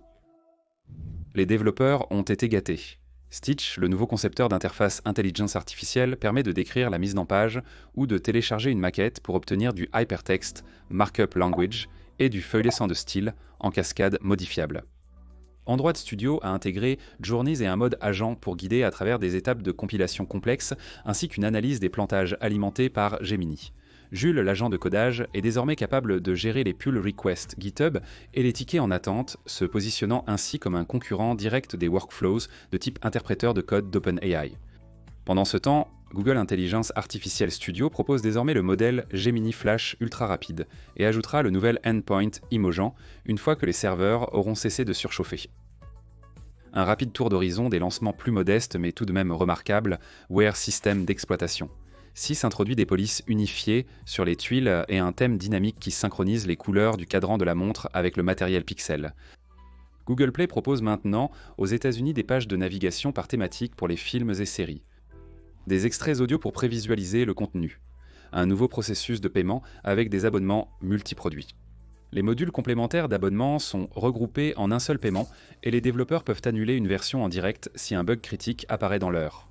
Gemma 3N, un modèle de 4 milliards de paramètres optimisés pour appareils mobiles et tablettes, arrive en aperçu avec prise en charge multimodale complète, améliorant grandement la qualité de vie pour le matériel. Et oui, le détecteur Scintida est désormais un portail public. Téléchargez une image, un fichier audio, un texte ou une vidéo, et il indique si le filigrane invisible de Google y est intégré. Cela deviendra essentiel avec l'augmentation du contenu version originale sur les réseaux sociaux. Les passionnés d'infrastructure ont eu droit à une autre pépite geek, Gemini Diffusion, un modèle expérimental de texte vers application qui utilise la génération parallèle pour produire des prototypes fonctionnels quasiment instantanément. Ils l'ont prouvé en créant une application frontale complète le temps de lire l'invite oralement. Cette même technique parallèle est à la base du nouveau modèle Flash, qui n'est surpassé que par Pro en termes de capacité, mais qui l'emporte en vitesse et en coût, et qui sera généralement disponible début juin. Les lunettes Project Astra offrent un bonus matériel en se transformant en Android réalité étendue. Pendant la démo en direct, le présentateur demande à Gemini, via les lunettes, de lui rappeler le nom du café sur sa tasse et d'afficher les instructions de marche en 3D complètes. Samsung, Warby Parker et Gentle Monster sont des partenaires officiels, donc lorsque la prochaine collaboration Ray-Ban de Meta sera lancée, Android aura déjà son propre écosystème réalité étendue prête. Cela soulève inévitablement la question du prix. La hiérarchisation de Google est claire. Le public profite gratuitement des aperçus intelligence artificielle de Gemini Live Voice et de la génération d'images basiques. Le forfait intelligence artificielle Pro à $20 ex Gemini Advance offre l'accès à 2.5 Pro, à la voix off standard, à Imogen et à des fenêtres de contexte étendues. Ultra à 249,99, c'est là où se trouvent les outils de pointe. Version originale 3 avec audio, 30 Teraoctets de stockage, DeepThink, Flow, mode à jeun, un énorme contexte de 30 000 pages, plus les options expérimentales pour développeurs comme Mariner, Teach et Repeat. Les Européens, c'est un vrai casse-tête actuellement. Les VPN et les adresses de facturation posent encore problème lors de la mise à niveau, mais Google promet un déploiement plus large bientôt. Le message implicite de ces lancements est que Google cannibalise ses propres produits en classique. Chrome aura une barre latérale Gemini qui résume n'importe quelle page. Le mode intelligence artificielle des recherches menace l'économie des liens bleus, les pages thématiques du Play Store orientent doucement les utilisateurs loin des blogs de recommandations tiers, et avec la traduction Beam et LiveMeet, ces plateformes d'événements virtuels autonomes perdent un argument de vente majeur. Google parie que posséder toute la chaîne verticale du silicium TPU à l'interface utilisateur grand public permettra de repousser la concurrence d'OpenAI, Anthropic et de tous ceux qui arriveront avec une démonstration tape à l'œil. La preuve viendra lorsque de vrais utilisateurs mettront ces outils à l'épreuve à grande échelle, comme toujours. Version originale 3 restera-t-il cohérent lors d'un panoramique de caméra de 10 secondes ? DeepThink hallucine-t-il moins ou hallucine-t-il simplement avec plus d'assurance ? Scintidi peut-il survivre à un filtre Instagram très prononcé ? Au cours des prochaines semaines, je vais mettre Ultra à rude épreuve, approfondir mes recherches sur une 50aine de portables document format académique, apprendre à Mariner comment remplir des notes de frais et vérifier si ces réponses personnalisées de Gmail me ressemblent vraiment ou si elles sonnent comme du jargon d'entreprise. Google vient de lancer une mise à jour surprise de Gemini qui transforme la programmation d'applications web en un tour de magie avec une seule commande, quelques semaines avant l'I.O., tandis qu'Apple conclut secrètement un accord pour intégrer cette même intelligence artificielle dans les iPhones. Pendant ce temps, OpenAI bouleverse ses plans d'entreprise, réduit la part de Microsoft et dépense tranquillement 3 milliards pour acheter une start-up de codage. Et ce n'est même pas la partie la plus folle, Parce que HeyGen vient de lancer des avatars si réalistes qu'ils vont vous effrayer, Lightricks a sorti un modèle vidéo digne d'Hollywood que vous pouvez faire tourner sur votre ordinateur portable, et une nouvelle intelligence artificielle musicale vient de rendre possible la création de morceaux de 4 minutes en 20 secondes. Oui, ces derniers jours dans l'intelligence artificielle ont été un pur chaos, dans le meilleur sens du terme, alors parlons-en. Attendez, avant d'aller plus loin, c'est important.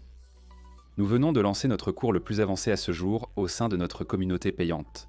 Et il est conçu pour les créateurs qui veulent à la fois vraiment construire et monétiser des avatars intelligence artificielle, des influenceurs et des personnages numériques.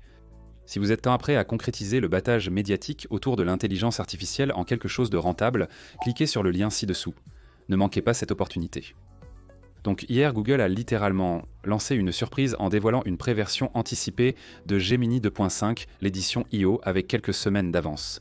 Les gens du studio intelligence artificielle de Google l'appellent déjà le champion de l'arène du développement web parce qu'il a gagné 147 points Elo par rapport à la version précédente.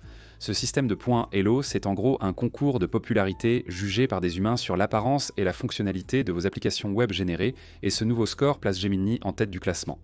Il affiche également un score impressionnant de 84,8% sur le benchmark vidéo MME qui évalue la compréhension réelle d'un modèle sur des extraits de vidéo plutôt que de simplement faire semblant. Michael Thrall, le président directeur général de Cursor, qui vit littéralement dans Visual Studio Code, a déclaré en interne qu'il constate beaucoup moins d'appels d'outils ratés, ce qui signifie que le modèle arrête enfin d'halluciner l'existence de fonctions qui n'existent pas. Tulsi Doshi, qui dirige le produit pour Gemini, affirme qu'ils ont précipité la sortie parce que les développeurs n'arrêtaient vraiment pas de la réclamer. Et je la crois un peu. Si vous utilisez l'interface de programmation d'application Gemini en ce moment, vous obtenez automatiquement le nouveau modèle dans Google Intelligence Artificial Studio, Vertex Intelligence Artificielle et l'application Gemini grand public où se trouve la fonctionnalité Canvas. Donc vous pouvez déplacer des boîtes et laisser le bot générer du code React à la volée. Ah, et le plus fou, c'est que la fenêtre de contexte est toujours d'1 million de jetons. En gros, c'est 1 heure de vidéo 4K ou 11 heures d'audio. Et Google dit qu'il vise dans maintenant 2 millions, alors que Google s'occupe d'améliorer Gemini. Apple, de son côté, observe depuis les coulisses en se disant « peut-être qu'on pourrait emprunter ça un moment ». Selon des personnes proches des discussions, Apple Intelligence sur iOS 19 devrait intégrer Gemini, au moins temporairement. Rappelez-vous que le Galaxy S25 de Samsung se vante déjà de Gemini dans son application appareil photo. Donc Cupertino ne veut pas paraître à la traîne quand l'iPhone 17 sortira cet automne. Sundar Pichai a suggéré qu'ils ont essentiellement un accord de principe. L'idée c'est L'idée c'est que Siri et tous les modèles sophistiqués embarqués qu'Apple a présentés ne progressent pas assez vite, alors un des alors Gemini leur donne un coup de pouce. Les analystes pensent qu'Apple reviendra à sa propre technologie une fois que ces écarts seront comblés. Mais pour l'instant, il se pourrait bien que vous profitiez de la puissance du grand modèle linguistique de Google sur iOS, comme vous utilisez déjà Google Maps. C'est un peu drôle, Apple ne cesse de se vanter de ses îlots de confidentialité et de tout faire fonctionner en local, et pourtant les voilà en train d'appeler Mountain View à la rescousse à cause de la concurrence. Et du côté de la vente au détail, pensez à des paniers plus remplis au moment du paiement. Si votre téléphone se met soudain à générer des listes de courses et des démos produits en réalité augmentée sans latence. Pendant que Google et Apple se félicitent, OpenAI vient tout juste d'arracher son propre pansement d'entreprise. Sam Altman a écrit au personnel indiquant que malgré l'idée d'une branche à but lucratif distincte, l'organisation à but non lucratif reste aux commandes. Vous vous souvenez du drame de novembre 2023 quand Sam a été évincé le temps d'un week-end et que tout le monde s'est mis à s'inquiéter de la gouvernance ? La secousse ne s'est jamais dissipée, donc la déclaration de lundi confirme que l'organisation à but non lucratif reste l'actionnaire majoritaire de la société d'intérêt public, sans la séparer. Brett Taylor, qui préside le conseil d'administration, a déclaré qu'ils avaient même travaillé avec les procureurs généraux du Delaware et de la Californie pour s'assurer que tout reste conforme à la mission initiale à but non lucratif d'OpenAI, simplement pour éviter toute accusation de déviation. Mais Elon Musk, sans surprise, poursuit toujours en justice. Il avait intenté un procès contre le projet d'OpenAI de passer à un modèle lucratif. Malgré l'abandon de ses plans et le renforcement du contrôle à but non lucratif, il poursuit toujours en justice. Il s'accroche à un combat dépassé et franchement ça ressemble de plus en plus à une crise de colère au ralenti. Sam Altman a minimisé cela, affirmant qu'il y a des priorités plus urgentes, comme augmenter le nombre de GPU pour satisfaire la demande mondiale. L'argent a toujours le dernier mot, cependant, et c'est là qu'arrive la deuxième bombe d'OpenAI. D'après des diapositives d'investisseurs qui ont fuité, ils réduisent la part de revenus de Microsoft dans l'accord actuel. 20% du chiffre d'affaires d'OpenAI va à Redmond jusqu'en 2030, mais OpenAI affirme maintenant que cela tombera à 10% d'ici la fin de la décennie, et cela pourrait encore diminuer s'ils atteignent certains seuils de volume. Microsoft fait bonne figure publiquement parce qu'ils veulent toujours avoir la priorité sur la technologie, mais on sent bien la tension de la renégociation qui couve. Pendant ce temps, OpenAI essaye de lever 40 milliards supplémentaires avec une valorisation de 300 milliards, à la manière de SoftBank, donc ils ont besoin de cette marge de revenus par tous les moyens possibles. Passons au troisième titre. L'intelligence artificielle rachète Windsurf, oui, c'est le nouveau nom de Codium, pour environ 3 milliards de dollars, c'est facilement sa plus grosse acquisition à ce jour. Windsurf était évalué à 1,25 milliard de dollars en août dernier, donc c'est une belle plus-value. Le principal atout de l'outil, c'est la complétion de code en temps réel, plus une vue en mode Canevas sympa qui permet à vous et aux bots d'éditer les mêmes extraits côte à côte. En avalant Windsurf, OpenAI renforce le mode développeur de ChatGPT, concurrence directement GitHub Copilot, les fonctionnalités cloud d'Anthropics et le plugin environnement de développement intégré de Cursor. ChatGPT Pro propose déjà un interpréteur de code et une collaboration Canvas limitée. Windsurf signifie un support linguistique plus large et peut-être une meilleure expérience hors ligne. ChatGPT compte désormais plus de 400 millions d'utilisateurs actifs par semaine contre 100 millions en décembre. Offrir des outils de codage premium à ce public est crucial pour une monétisation au-delà de l'abonnement à 9,99 €. Passons maintenant aux choses amusantes. Vous verrez en fait à l'écran que HeyGen vient de lancer l'avatar 4 et les gens l'appellent « la mise à jour télécharge une seule photo et regarde-toi parler ».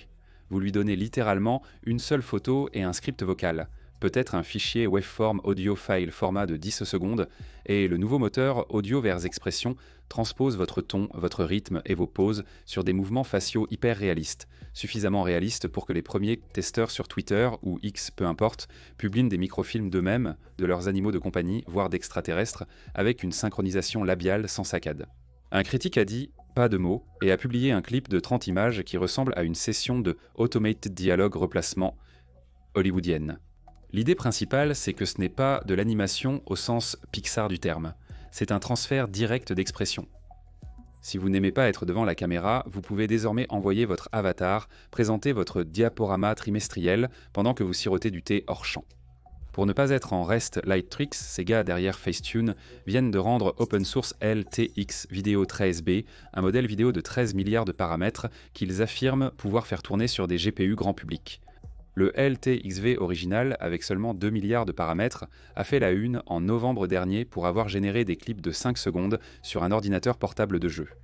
La nouvelle version fait un bond en taille, mais parvient tout de même à fonctionner grâce à quelque chose appelé le noyau UE. Efficient Q8. Il superpose les images comme un artiste commence par un croquis au crayon avant d'ajouter de la peinture, une approche de rendu multi-échelle qui permet d'affiner les scènes étape par étape et d'accélérer le rendu final jusqu'à 30 fois plus rapidement que les modèles de taille similaire.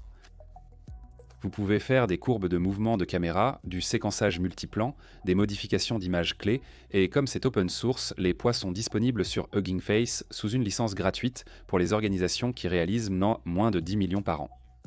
Un autre point crucial est que Lightricks utilise des images d'entraînement provenant de Getty et Shutterstock, ce qui permet une utilisation commerciale sans risque de violation des droits d'auteur.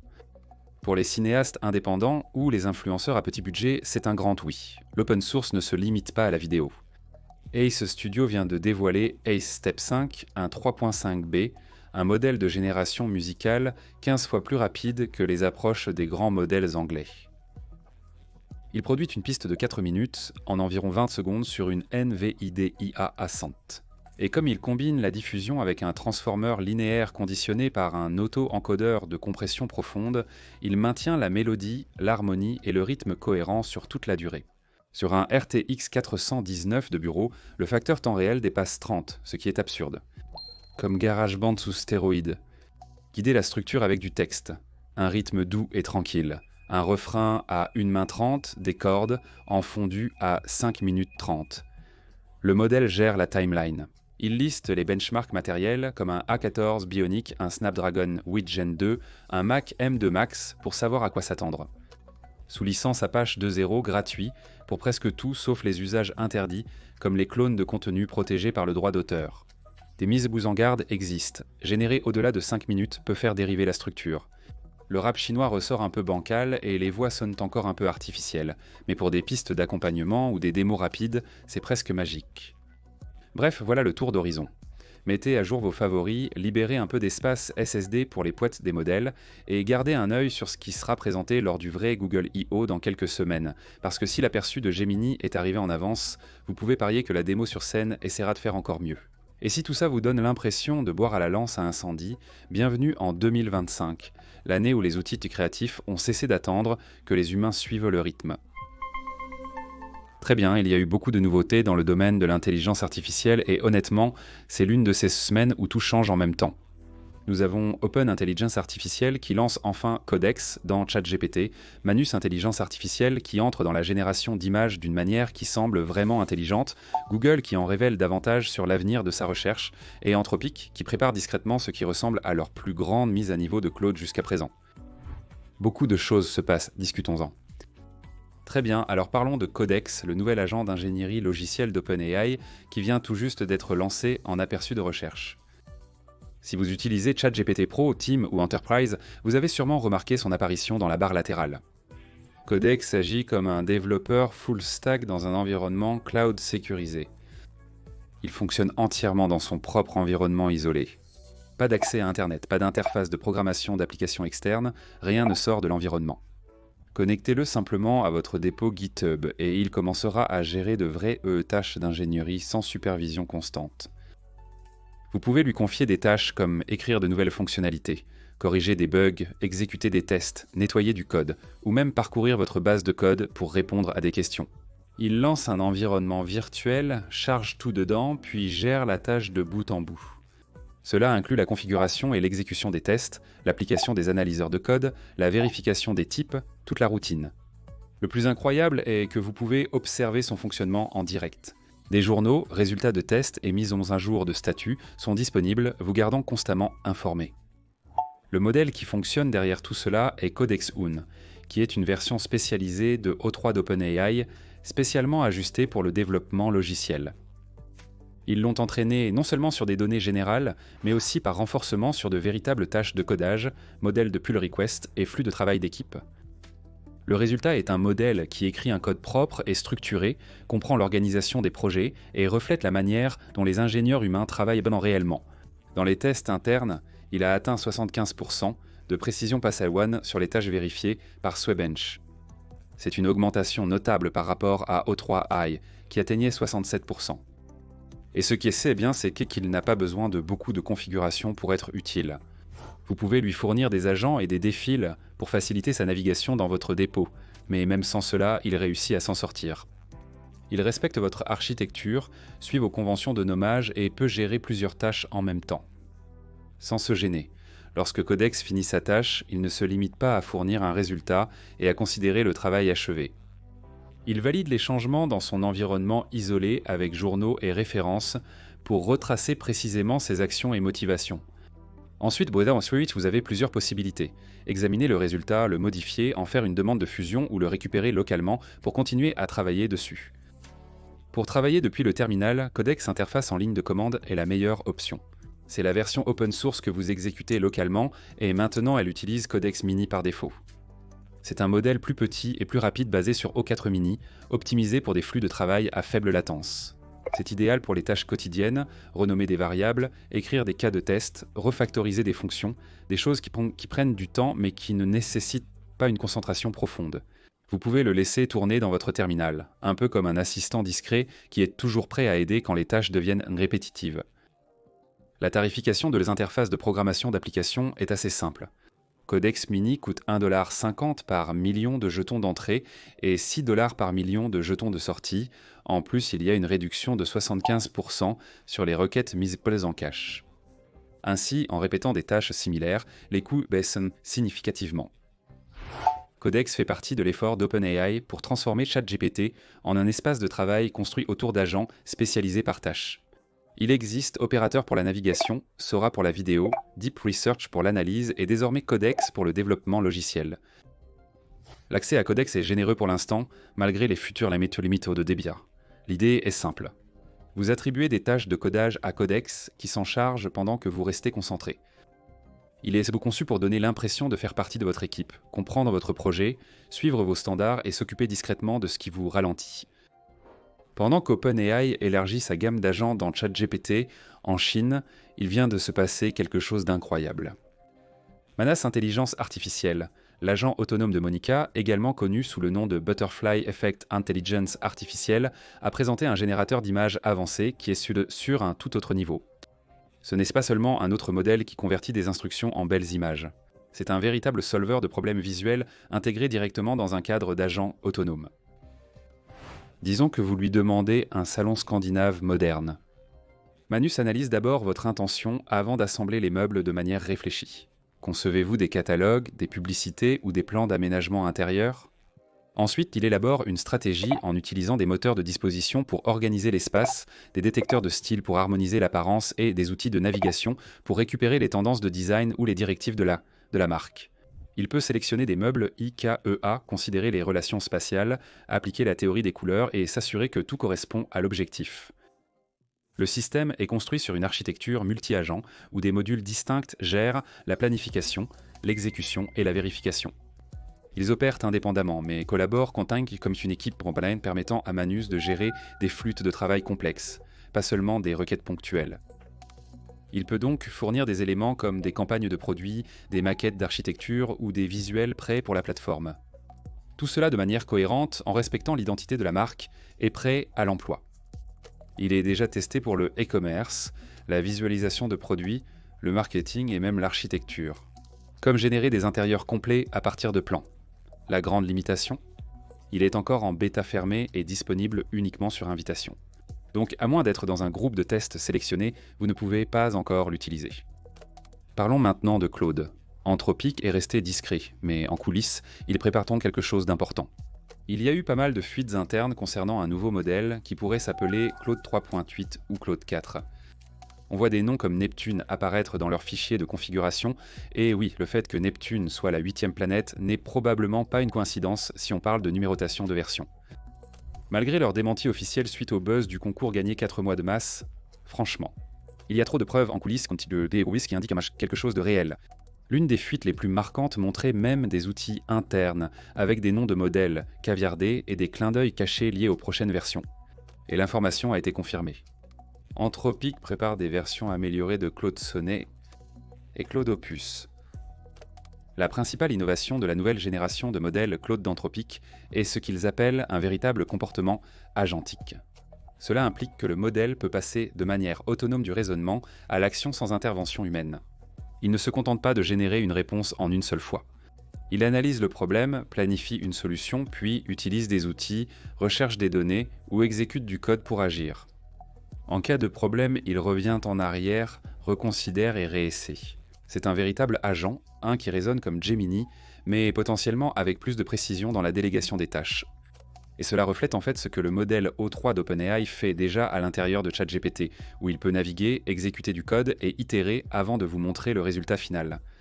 Cependant, la méthode d'Anthropic pourrait apporter plus de transparence ou de contrôle selon sa mise en œuvre. Par exemple, avec la prochaine mise à jour de Claude, les développeurs pourraient voir l'ensemble du raisonnement, des appels d'outils et des révisions en arrière-plan, et pas seulement la réponse finale peaufinée. Anthropic continue d'investir pour améliorer les performances de ses agents avec des chaînes d'outils complexes, en intégrant potentiellement la recherche, les bases de données et les interfaces de programmation d'applications dans un même flux. C'est une réaction directe à l'intégration par Google d'un mode d'intelligence artificielle dans sa recherche. Sundar Pichai, le président directeur général, était récemment invité sur le podcast All In, et la grande question a été posée. Est-ce que Google est perturbé par ChatGPT, Perplexity et d'autres outils natifs de l'intelligence artificielle qui grignotent rapidement les usages traditionnels de la recherche ? Pichai n'avait pas l'air du tout déstabilisé. Selon lui, la disruption n'est pas inévitable, à moins de l'ignorer. Il y voit plutôt un changement auquel Google s'adapte activement au lieu d'y résister. Les chiffres indiquant qu'ils sont déjà en mouvement. Plus d'1,5 milliard d'utilisateurs ont interagi avec les aperçus intelligence artificielle alimentés par Gemini dans la recherche Google. Il ne s'agit pas de simples résumés ou extraits. C'est une couche d'intelligence artificielle intégrée directement aux résultats de recherche, conçue pour offrir plus de contexte, répondre aux questions de suivi et réduire le besoin de cliquer sur plusieurs pages. C'est un moyen pour Google de retenir les utilisateurs dans son écosystème en leur proposant une expérience plus proche d'une conversation avec une intelligence artificielle. Mais Google ne s'arrête pas là. Il prépare le lancement du mode intelligence artificielle qui transformera la recherche en une véritable expérience conversationnelle. Il ne s'agit plus seulement de questions-réponses. Vous pourrez poser une question, obtenir une réponse, ajouter du contexte, affiner votre requête et obtenir des réponses plus détaillées, le tout dans l'interface de recherche. Cela transforme la recherche en un assistant alimenté par Gemini, se souvenant des échanges précédents. Et ce n'est pas quelque chose qui arrivera dans un futur lointain. C'est déjà confirmé et cela sera présenté plus en détail lors de Google I.O. Cela dit, la position de Google n'est pas infaillible. Apple a récemment laissé entendre qu'il pourrait remplacer Google Search dans Safari par un système plus natif à l'intelligence artificielle, peut-être le sien, ou alimenté par un autre fournisseur comme OpenAI. Cette décision pourrait grandement affecter Google, en particulier sur mobile, où Safari a une part de marché considérable. Quand cette nouvelle a émergé, l'action Google a connu une baisse significative. Les investisseurs saisissent les enjeux de la situation. Cependant, Sundar Pichai connaît bien ces changements. Il a souligné que les gens avaient les mêmes inquiétudes lors de l'essor de la recherche mobile et lorsque TikTok a commencé à détourner les jeunes publics de YouTube. Google s'est adapté dans les deux cas, intégrant des fonctionnalités des nouvelles plateformes et maintenant ses produits phares actifs. Mais Pichai parie qu'ils peuvent refaire la même chose. Cette fois en rendant la recherche plus intelligente, plus conversationnelle et plus utile que tout ce qui existe aujourd'hui dans les applications de chat intelligence artificielle. Donc oui, Google est sous pression, surtout à cause d'Apple et d'OpenAI, mais ils ne restent pas les bras croisés. Ils construisent, intègrent et transforment la façon dont la recherche fonctionne pour rester pertinents dans un monde axé sur l'intelligence artificielle. Avec les avancées rapides du cloud, de Gemini, Codex et Manus, la question est de savoir qui développe actuellement l'agent le plus intelligent. Voici quelque chose de fou. Il s'avère que la plupart des intelligences artificielles sont nulles pour prendre des décisions dans la vie réelle.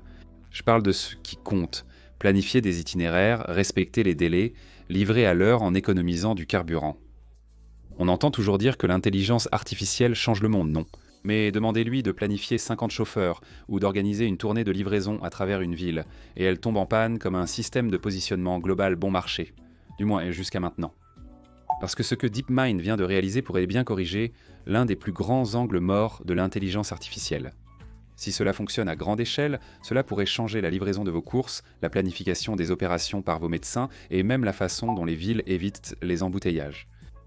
C'est comme donner à l'intelligence artificielle une vraie intelligence pratique. Et oui, c'est énorme. Alors parlons-en. Voici ce qu'il en est. Planifier des itinéraires de livraison, organiser les horaires du personnel et optimiser l'approvisionnement d'un magasin sont des tâches très complexes. Ce sont ce que les gens de la tech appellent des problèmes combinatoires, ce qui veut simplement dire qu'il y a énormément de choix possibles et qu'il faut trouver le meilleur sans enfreindre les règles. Par exemple, s'assurer qu'un camion de livraison ne manque pas de place ou ne rate pas une plage horaire. Prenons l'exemple d'un livreur qui doit passer à 50 maisons dans une ville, chacune ayant une heure précise de livraison avec un camion à capacité limitée. Trouver l'itinéraire parfait est comme résoudre un puzzle d'1 milliard de pièces rapidement. Dans le monde de la tech, ces problèmes sont appelés non déterministes polynomiales, difficiles, signifiant qu'ils sont si complexes que même les ordinateurs les plus rapides mettraient une éternité à trouver la solution parfaite. Maintenant, vous pourriez vous dire « on a l'intelligence artificielle, non, elle ne peut pas simplement résoudre ça ». L'intelligence artificielle, en particulier les réseaux neuronaux, excelle dans la détection de motifs, comme la reconnaissance faciale sur des photos ou la prédiction de films que vous pourriez aimer selon votre historique. Mais c'est là que les choses qu'on imite se compliquent, non. Elle fonctionne mieux avec des données lisses et continues, comme les images, la parole ou le texte. Cependant, pour les décisions rigides avec des règles strictes de temps et de capacité, comme la planification d'itinéraires de camions, elles échouent. Ces tâches nécessitent une logique précise et la gestion de contraintes pour lesquelles les réseaux neuronaux ne sont pas conçus. D'un autre côté, les méthodes traditionnelles capables de gérer ces décisions, comme les solveurs mathématiques avancés, sont incroyablement lentes et exigent des informations parfaites, ce qui n'est pas réaliste quand on essaie de déplacer une montagne de colis en temps réel. Ces chercheurs ont pensé qu'ils avaient besoin d'un moyen pour améliorer l'intelligence artificielle afin de résoudre ces casse-têtes logistiques ardus. Ils ont trouvé quelque chose de génial. Une méthode pour enseigner à l'intelligence artificielle à penser comme un planificateur humain, mais bien plus vite. Ils ont créé une astuce appelée couche Monte-Carlo par chaîne de Markov. Malgré son nom effrayant, il s'agit simplement d'un outil permettant à l'intelligence artificielle d'explorer diverses options et de sélectionner la meilleure. C'est comme quand on teste différents itinéraires sur Google Maps pour contourner les bouchons.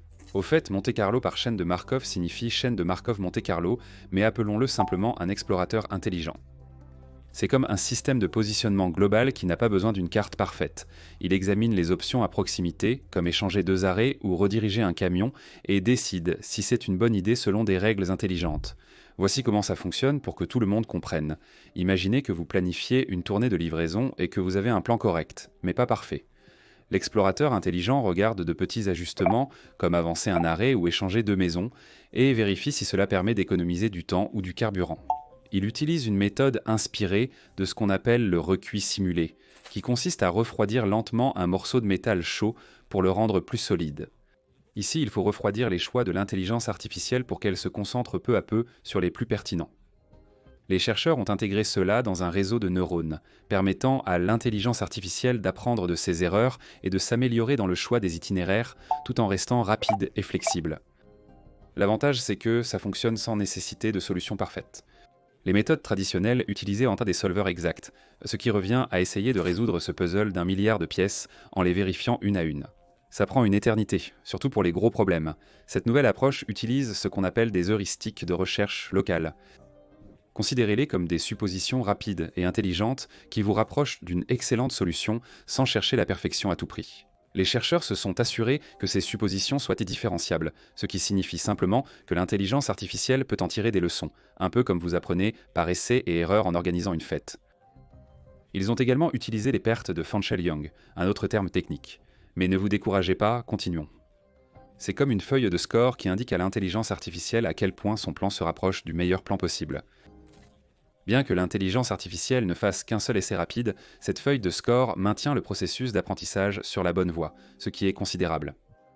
Pour accélérer l'entraînement et réduire la puissance de calcul, ils ont testé différentes méthodes pour lancer les suppositions de l'intelligence artificielle, comme partir d'un plan connu comme étant bon, vérité terrain, ou légèrement amélioré par heuristique, donnant ainsi à l'intelligence artificielle une longueur d'avance avec une ébauche approximative de l'itinéraire.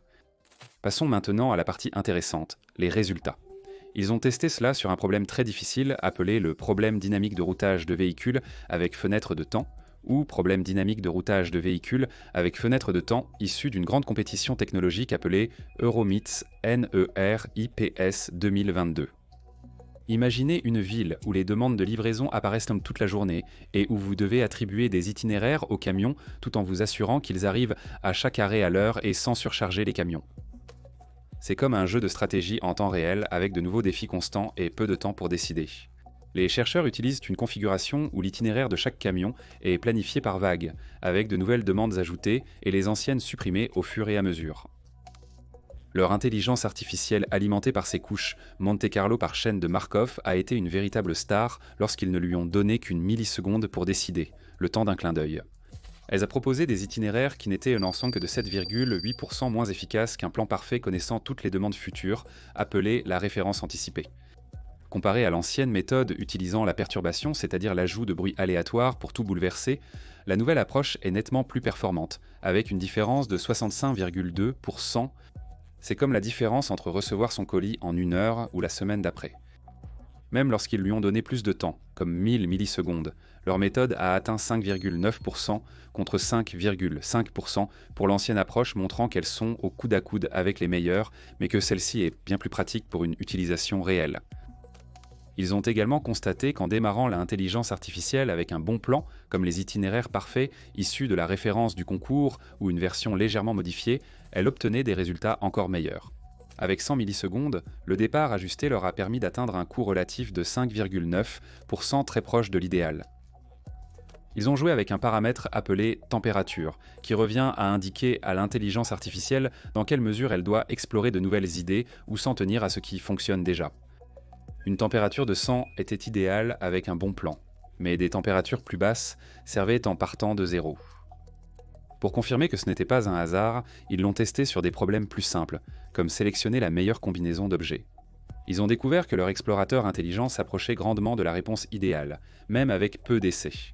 Utiliser plusieurs explorateurs simultanément était comme avoir une équipe de planificateurs travaillant ensemble, accélérant les choses sans sacrifier la précision.